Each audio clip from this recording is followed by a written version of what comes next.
मरबा पर बरबा लंगबा बहाल है तौगे मरबा पर बरबा लंगबा बहाल है तौगे डीजे वाला माल कहतौगे चुम्मा चौपाल ले तौगे डीजे वाला माल कहतौगे चुम्मा चौपाल ले तौगे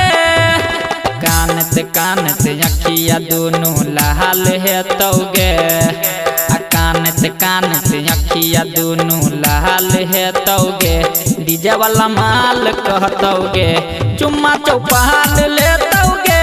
डीजे वाला माल कहतौगे चुम्मा चौपाल ले तौगे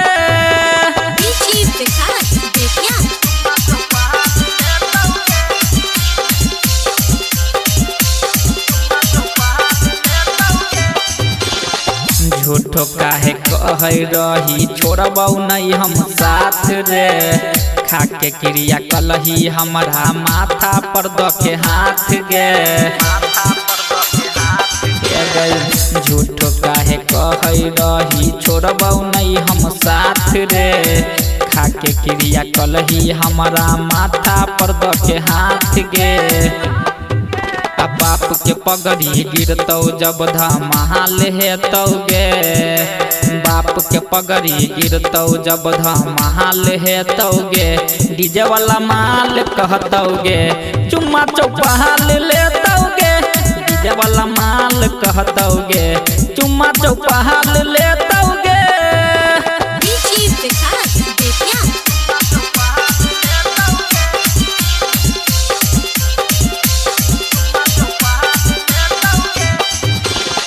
रखने रहो राइटर सुशील शर्मा दिल के भीतर गे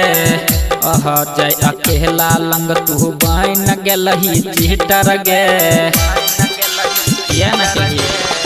रखने रहो राइटर सुशील शर्मा दिल के भीतर गे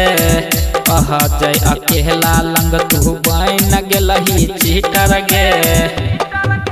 दूसरा जका तोरा बुरा हाल है तौगे आ दूसरा का तोरा बुरा हाल है तौगे डीजे वाला माल कहतौगे चुम्मा चौपाल ले तौगे